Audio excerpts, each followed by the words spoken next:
And it wore on him to the point where he was angry and yelling at God. At one point, I remember yelling out, "You obviously don't care. Here we are breaking our backs for you." And at that point, this cross is swaying from 4 feet from one direction to the next, and I'm on a 1,000-foot cliff. If that thing snaps, I'm toast. It was over. And Mel didn't know what to do. It was just, we were in the middle of a shot, and all of a sudden the wind coming up this canyon. It's like going to the Grand Canyon and sticking a cross at the edge of it.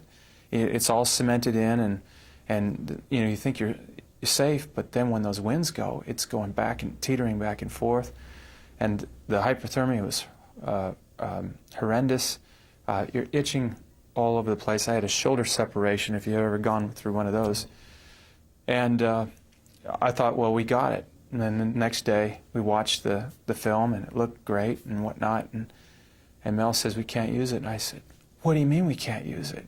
You know, literally yelling at him. "What do you mean we can't use it?" He says, "If they're focused on that cross or not focused on my Jesus, they're going to be looking at that thing going back and forth." He said, "Forget it. No, we're doing it again." Well, that went for another 5 weeks, just the crucifixion scenes alone. 5 weeks of this?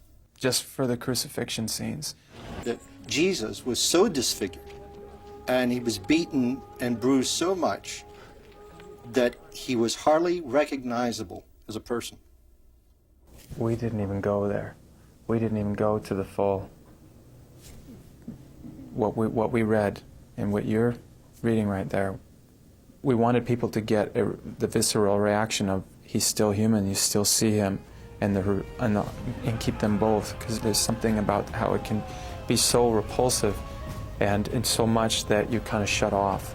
And we didn't want that. We wanted to take it to the point, but to keep people there. It's been rumored, I don't know how true this is, that as you were filming this, you were hit with lightning? Yes. That's true. I was lit up like a Christmas tree. It was a shot I was doing on the Sermon on the Mount, and I knew it was going to hit me about 4 seconds before it happened. I said, "I'm going to get hit." And when it happened, I saw the extras grab the ground in front of me.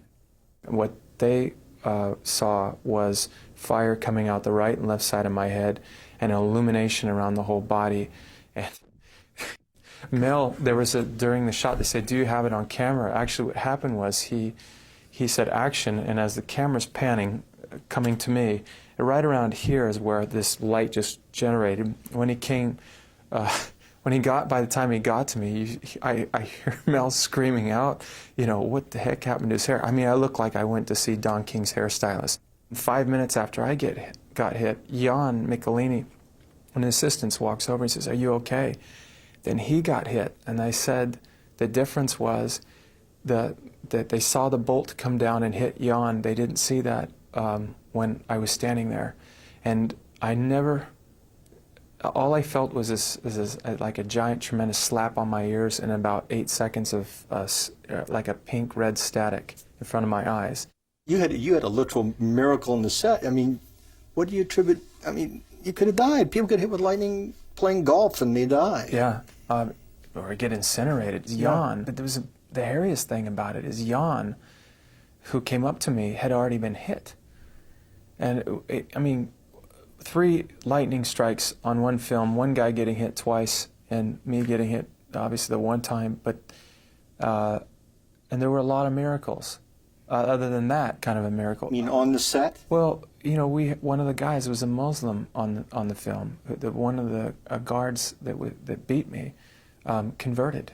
Had a real big experience in there, you know. But what was going on we had so many prayers worldwide for what we were going through, and I really believe that was important, because once that started happening, people started praying for us. Those prayers have supported this film and helped bring it this far. So what does Jim think about it now?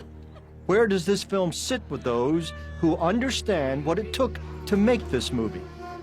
All the actors that worked on this film, some are not going to accept it, but the opportunity will always be there for them. But here's the other thing.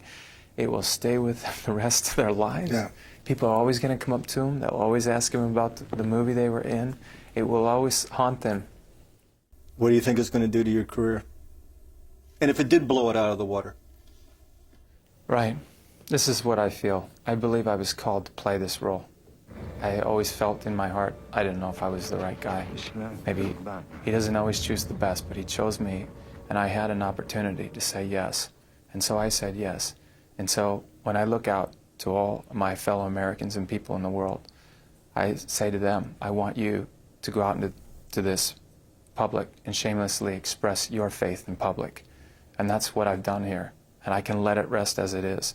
I don't know where it's going, but if it doesn't turn out in where I'm continually working, I'm still an actor. I'll always be one, regardless if I get another job or not. But I fulfilled my mission right now. I felt what I was supposed to do right now. That was my opportunity, and I would have done it again.